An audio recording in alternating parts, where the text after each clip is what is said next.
walk you through some ideas from my book called The Heresy of Heresies, A Defense of Christian Common Sense Realism, Chapter 3, Chapter 3.3.2. This is a section, the chapter is on Edith Stein's Interior Path to Existence, and this section deals with Edith Stein's understanding of non-being, or nothing. And Stein relies on some ideas from the philosopher Martin Heidegger.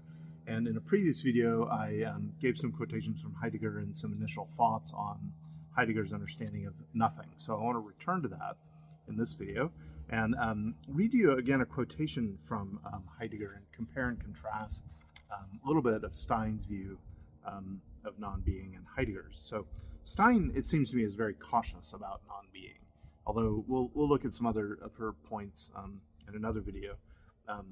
But Heidegger is just goes full force into the idea of non-being. And I find this very worrisome. So again, here's one of the things he says.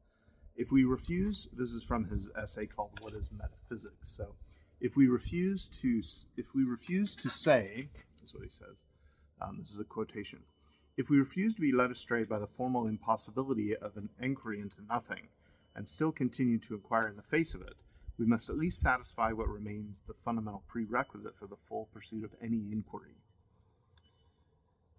If nothing as such is to be inquired into, here's the key worry, it follows that it must be given in advance, we must be able to encounter it.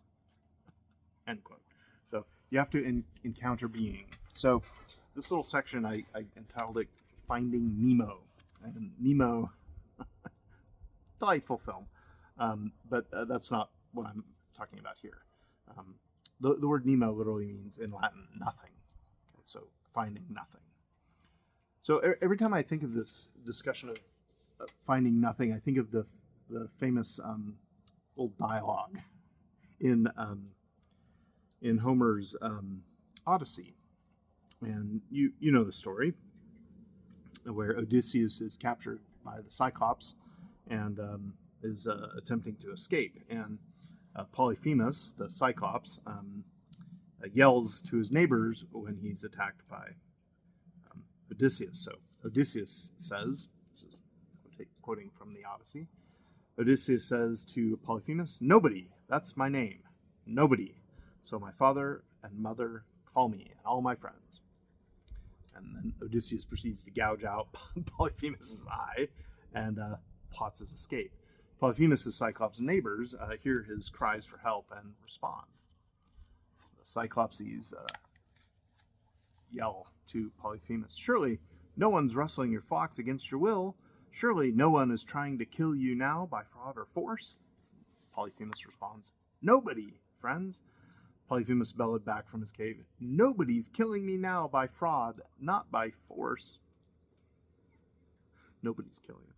So the Cyclopses respond, "If you're alone and nobody's trying to overpower you now, look, it must be a plague sent here by Zeus, and there's no escape from that." So there's no escape from the plague from Zeus. "You'd better pray to your father, Lord Poseidon." Polyphemus, That nobody who's not escaped his death, I swear, not yet." But Polyphemus is rather upset with nobody. Okay, so in one way, Polyphemus is totally right. Nobody does not escape death, because nobody doesn't exist, and neither does nothing. And let me say that again. Nobody doesn't exist, and neither does nothing. Why is that? Well, in the defense of the nature of existence that I've been giving in this book, existence, or to exist, is to exemplify an essence, or to exemplify an essential nature. Existence is essential exemplification. Okay, so now if that's true, and we consider nothing literally is the non-exemplification of any essential nature. So if that's the case, then nothing doesn't exist.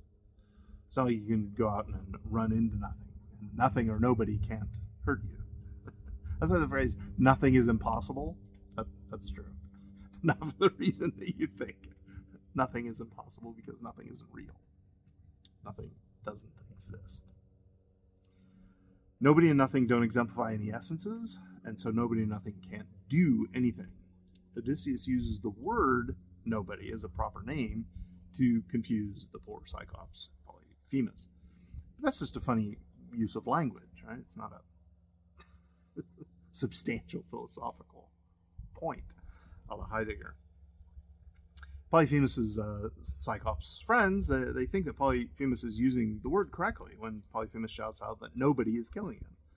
Even the Cyclopses understood that when the term nobody is used correctly, it can't possibly mean that something is being done to Polyphemus by something that doesn't exist.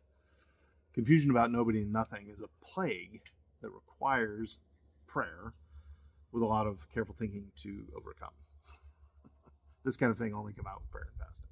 Okay, so this is I think really contrary to Heidegger's point, and Heidegger seems to think, and Stein seems to think this too in part. Again, I've tried to give some interpretation of Stein's view about nothing, that you can't encounter nothing, and if you can't encounter it because it doesn't exist, then there's not much to say about it, and so it can't inform anything positive in a philosophy. You might be able to consider the absence of all being.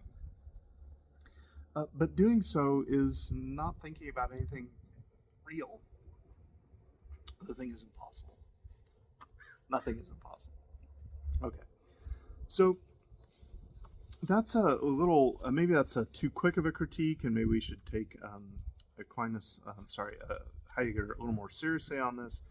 But if you try and find Nemo, you never will.